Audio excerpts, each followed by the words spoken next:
Okay, you guys, what is up? The King of Lightning is here today to do a video response to an individual by the name of Bankai922.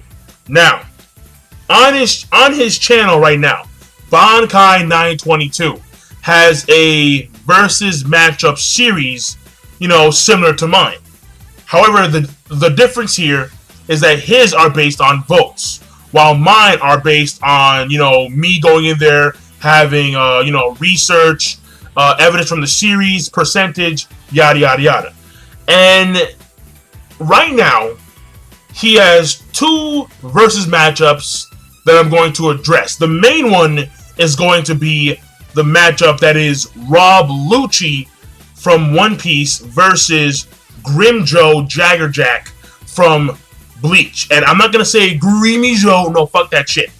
Grimmjow Jaggerjack. And when you say the name Jaggerjack, whisper that shit, like Grimmjow Jaggerjack. Like, yeah, like Jaggerjack. I like that shit.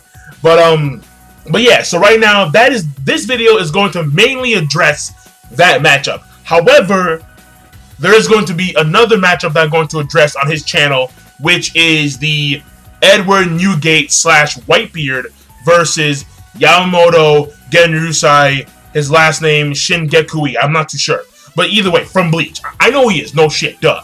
But his last name is fucking his entire name is long as fuck. It really is.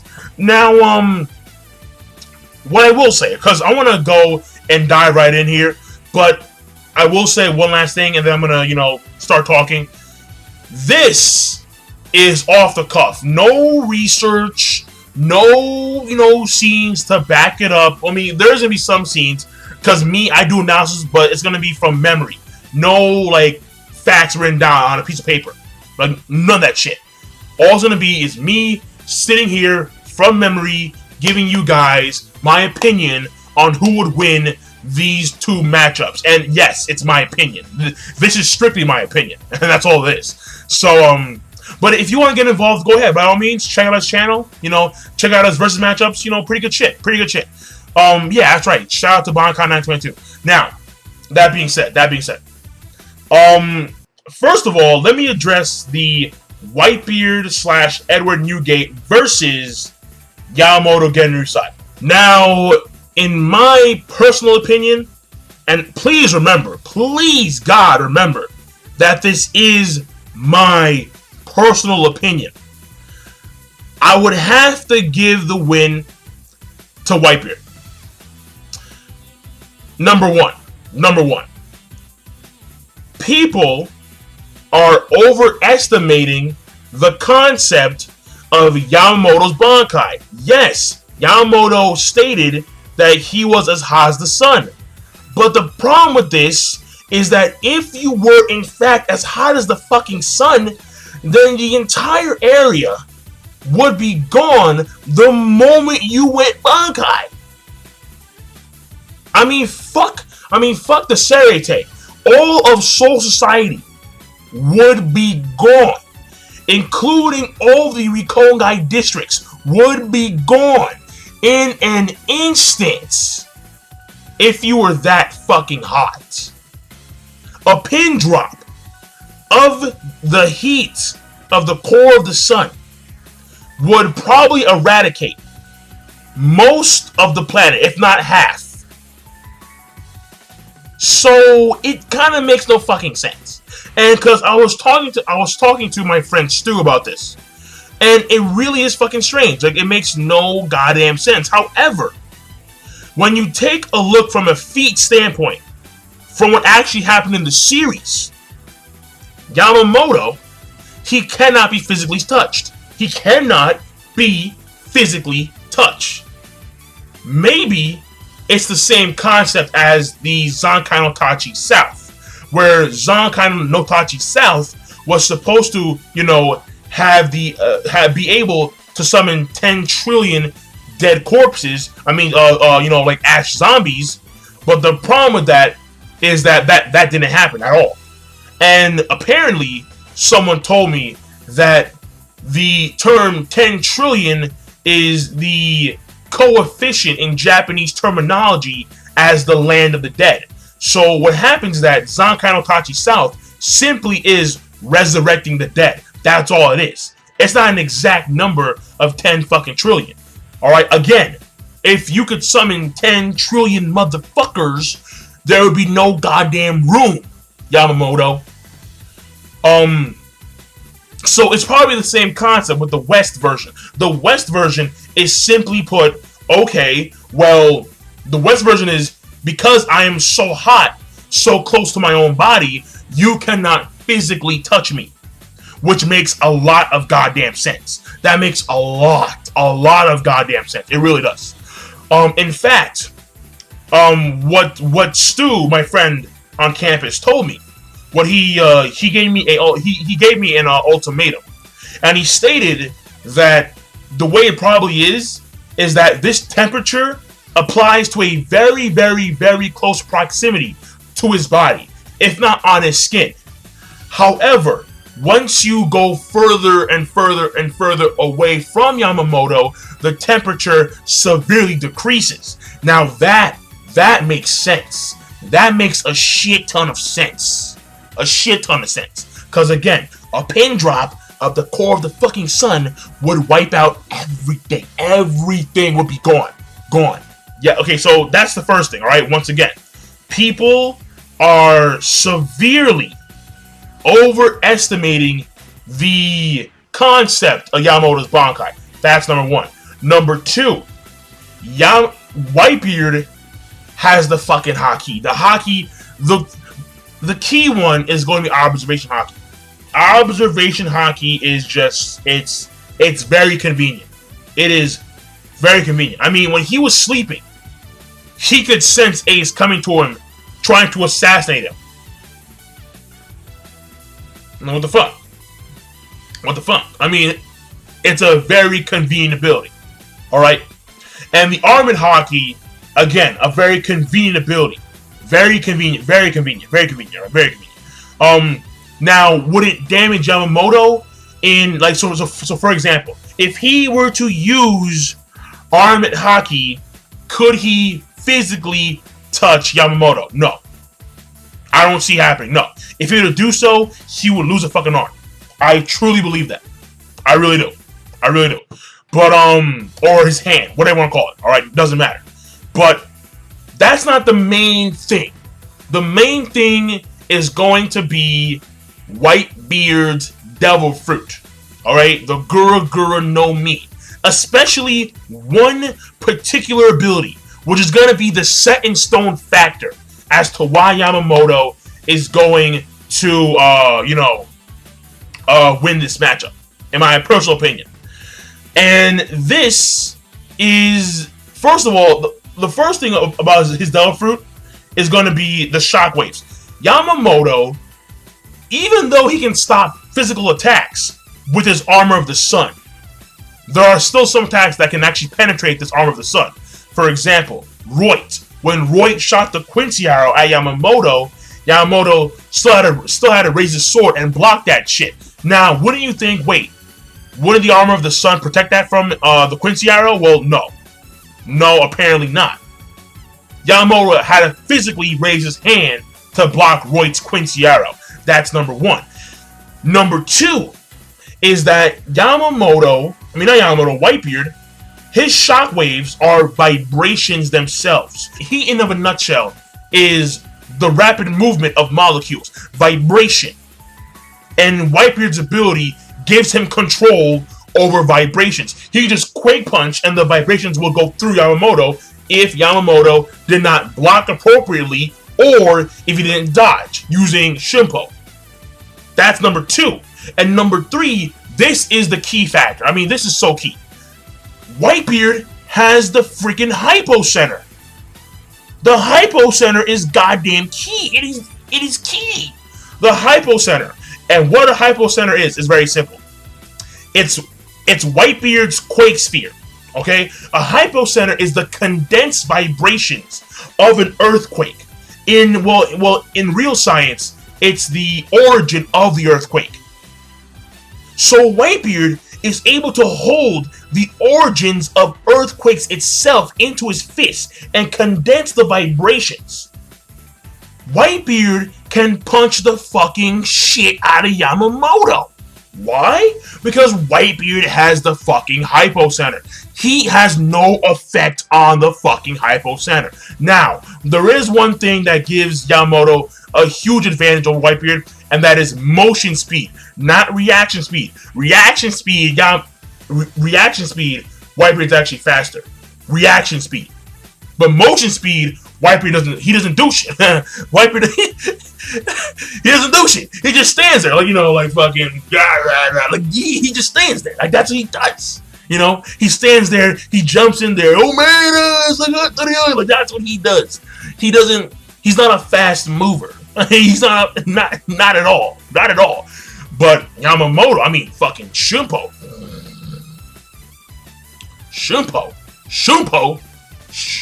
I mean, the fucking Shunpo is just it's good. When it comes to this case, Shunpo actually gives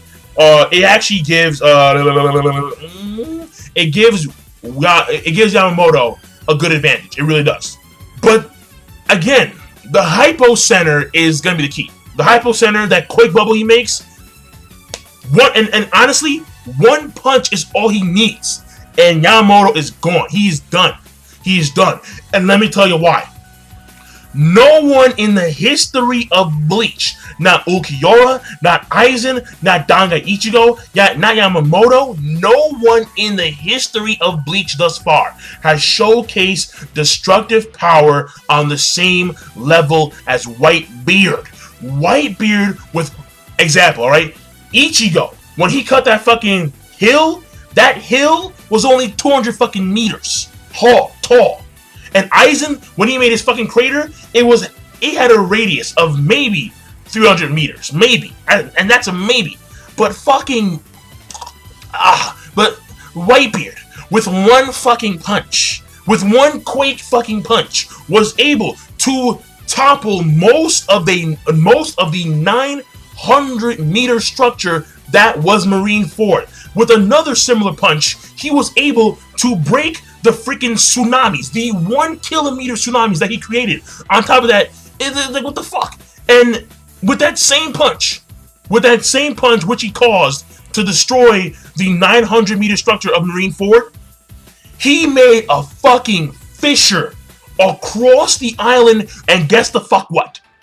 That fissure he made across the entire island was 3,800 meters with one fucking punch. No one comes close to that shit in fucking Bleach. No one comes close. No. One punch, Yamamoto is gone. He is gone. And that's why I believe that in this scenario, Whitebeard beats Yamamoto. Now, if you guys don't know, in my own versus matchup, there's gonna be a Yamamoto versus Whitebeard fight. And in that matchup, I will go more analytical, more in depth. I'll break it down into durability, agility, and all that stuff. But as of right now, when it comes to just, off the top of my head, I do not see Yamamoto beating Whitebeard. I just don't. And again, Bankai no Tachi East, it's good, but the Haki, and the freaking Quake spheres, he not only can Whitebeard make the Quake sphere, the hypo center on his fist, but also his giant spear type thing. So it's like, what the fuck? What the fuck? No. And then on top of that, I mean, Bankai no Tachi North, which is great. I mean, but I'm not too sure if that shit's a range attack, a close range attack. I don't know what the fuck it is. But then again, he has the fucking Haki, and the Haki is goddamn convenient. Alright? He's gonna sense immediate danger, and he probably will get an arm or leg, cut off by that fucking attack. Bankai no Tachi North. But he's not dying. This is the same fucking guy that had half his face blown off, his brain showing, and he was still kicking ass. I'm just saying.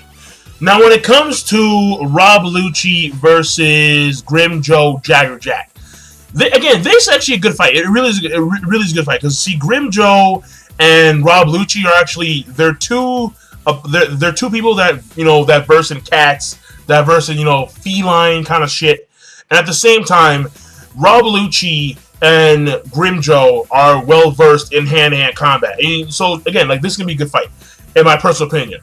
Now, first of all, let's start off with strength. And strength, I can't really say much for Grimmjow because Grimmjow, I mean, there was one scene where Grimmjow was able to kick Ichigo like a few blocks away in like a suburb, but he had one arm and he wasn't even in resurrection form. So it's kind of hard for me to tell as to how Grimmjow is when it comes to physical strength. I mean, I'm trying to think of scenes that kind of picture Grimmjow being physically strong. And as of right now, I can't really see those scenes. Like, I don't see those scenes when it comes to physical strength. And when it comes to Rob Lucci, the only thing I could say here is that when he first transformed into his Model Leopardo form, half leopard, half human form, he was able to throw Luffy across Water 7. Like, literally almost across from where the shipwright home was to, like, near the coastline, where the Akno was coming. And he got stuck between two buildings. So, I mean, physical strength-wise, just from feats alone, I need to go with Rob Lucci. But at the same time, because I haven't seen Grimmjow be physically that strong in his resurrection form, then I may just call it a tie for the sake of argument. I mean, probably, yeah, tie. So when it comes to physical strength, it's going to be a tie between Rob Lucci and Grimmjow. When it comes to durability, I forgot what it was called, but Grimmjow has this thing, like, it's like the steel skin type thing. I'm not sure what it's called. I forgot what it was called. Like a Hiri? No, not Hiri. Shit. I forgot what it was called. But basically, all of the Espada have this steel skin. And that's due to their Reiatsu. I think it's their Reiatsu that's embodied into their skin. I'm not too sure exactly what's going on there. But basically, his skin's very tough. Very tough skin. And also, when he's in resurrection form, it's even tougher. At least you would assume so. And when it comes to Rob Lucci, I mean, there is one scene that kind of makes you like question that shit. And that was when Tosin cut his arm off. And it seemed very easy. Like very like it was like butter. And so, I mean, I'm not too sure exactly how strong it is. I mean, clearly, when it comes to that steel, when it comes to that steel skins thing, the strongest one belongs to Noitara. But when it comes to Grimmjow, I'm not too sure. But whatever, not a huge deal. And when it comes to Rob Lucci, well, he is a Doriki master with the he's a Rokishi master with a Doriki of 4,000, and his Tekkai is very powerful. He was able to block the strong hammer of Frankie when he made that iron fucking fist. When he made that steel fucking fist, and then he fucking and this punch was able to send Fukudo, who was also using Tekkai, flying the fuck back. But when it came to Rob Lucci in his base form wasn't even phased. In his base form, just stood there like, what the hell was that? And at the same time, when he fought against Luffy, he could control the Tekkai in various forms of his body. Like, he could, like, for example, when he fought Luffy, and Luffy went to a Gum Gum rifle, Lucci did the Tekkai Usugi, and the Usugi is like, he controls the Tekkai specifically on his chest area, and his chest area puffed up.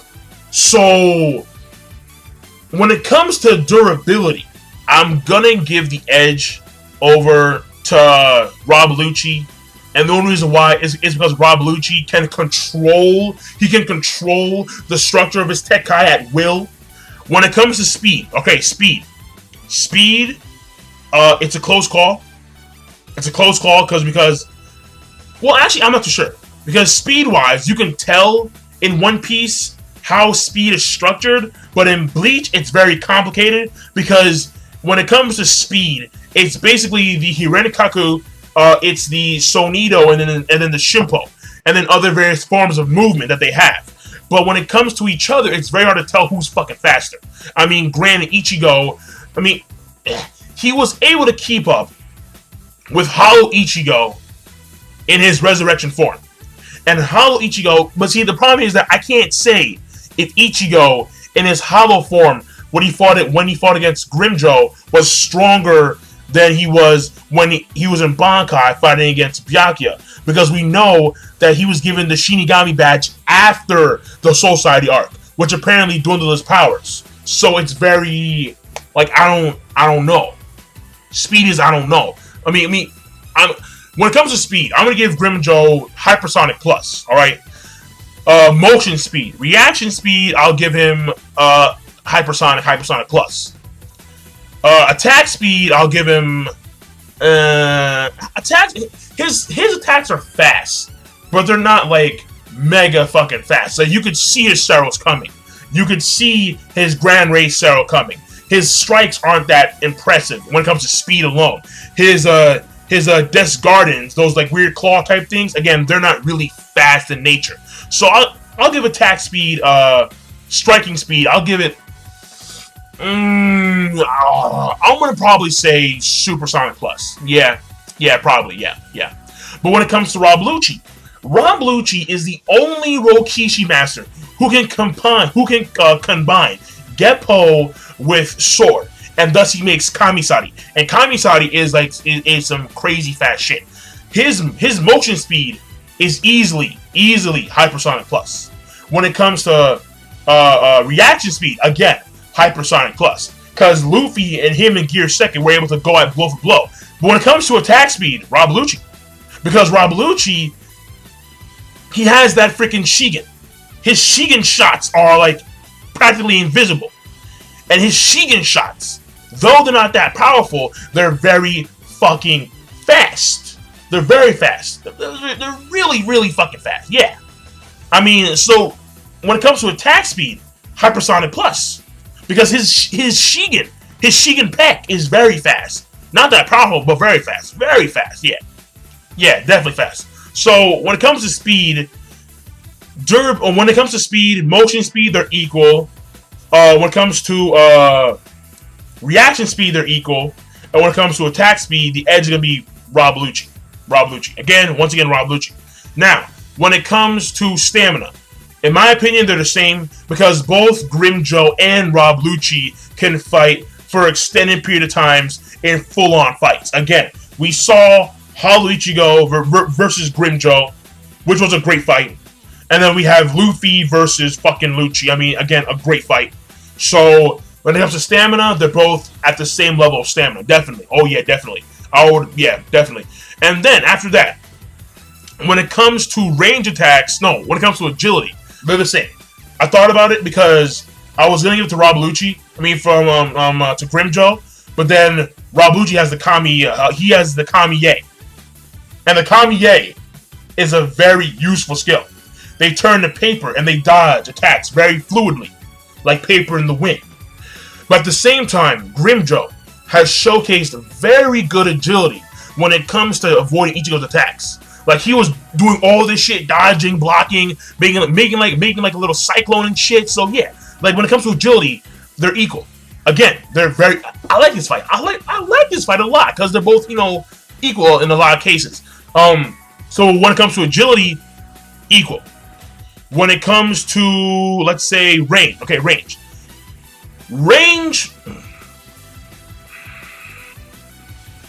When it comes to range, well, Grimmjow has the Cero, the Grand Race Cero, and then he has those weird, like, little green tiger shot things. I'm not too sure what they are. But, he has those three things in general. But Rob Lucci has various forms of Rankek and Shigen. He has the fucking Roke Ogen. The fucking Roke Ogen. Which can be used both long range and short range. Well, his Sai-Dai Rin Roke Ogen. When it comes to range, they're equal. When it comes to range, yeah, they're equal. I mean, they're both predominantly close range fighters with some set of mid-range skills, and they have a few long range skills. So yeah, when it comes to range, they're both equal. Again, equal. Once again, they're equal. When it comes to destructive power, Grimmjow, because Rob Lucci, his Runkek Great Bird Daichou, it went through the building, or it went through the structure that Luffy and him were fighting in, and it went for like a couple of miles, like into the distance. But it was powerful. It was very powerful. But the problem is the surface area. It was a very thin surface area. A very thin surface area. But when it comes to Grimmjow, the Grand Ray Zero and the regular Zero, they have a very wide surface area, which means that they can encompass a wider range when it comes to damaging the area. So I would have to give it to Grimmjow, because Grimmjow, again, the Grand Ray Zero and his regular Zeros can encompass a wide area. They really can. So that's why when it comes to DC, I'll give it to Grimmjow, definitely, yeah. And abilities overall is Rob Lucci, because and let me tell you why. All right, Grimmjow, when it comes to abilities, he has his sword skills, and then at the same time, I mean, he can walk in the air, what I want to call it, walk in the air. He has his resurrection form, and then he has like the Zero, and of course those weird those weird green tiger shot things, whatever they are. All right, and hand-to-hand combat, yeah. So that too, all right. But when it comes to Rob Lucci has his hand-to-hand combat base, obviously, but then he has all 6 forms of Rokishi master style. He has the Kamiye, he has the Runkek, the Shigen, the Sword, the Genpo. He also has the was one more. Oh fuck, the Tekai. And on top of that, he knows the hidden 7th technique, the Roke Ogen, the Rokishi Master Ogi, which is a technique that specifically is designed to damage internal organs. Roke Ogen. So that's 8 things right there. And plus he can transform into his Zoan, full model leopard or half human, half leopard. That's 9 things. So when it comes to abilities, Rob Lucci. So when I go back down and I go through the list of all the shit, all right. So once again, when it comes to strength, I'm gonna give it to I'm gonna give it to equal. They're both equal in strength. Durability, Rob Lucci. So 1 for Rob Lucci right there. When it comes to speed, again Rob Lucci. So that's 2 for Rob Lucci right there. When it comes to stamina, both equal. When it comes to agility, they are both equal. When it comes to range, they're both equal. When it comes to destructive power, Grimmjow. That is 1 for Grimmjow. When it comes to abilities, overall, Rob Lucci. So when it comes to this fight, Rob Lucci has 3 fundamental things over Grimmjow. So it's 3-1. And that's why, in my personal opinion, this winner of the fight is going to be Rob Lucci. That's what I believe. So, Bankai, I do apologize for the long video. I really do, because I want to make it 15 minutes, and no, I do apologize. But yeah, I mean, good shit. I'm enjoying your versus matchups. Keep it up. And this is King Lightning. Be sure to rate, comment, and subscribe as always. And I'm signing out. And I'm gonna put the in the description down below. I will put both of Bankai's videos in the description down below. I will. So yeah, so check it out. Because you know, Bankai, his are based on votes. So if you want to make a solid argument and you want to, you know, prove that Rob Lucci loses to Grimmjow, or if Yamamoto beats Whitebeard, then, you know, go down below and check out his videos and state your claim. So that being said, I'm done. Once again, be sure to rate, comment, and subscribe as always. And I'm signing out. Peace. Have a nice day.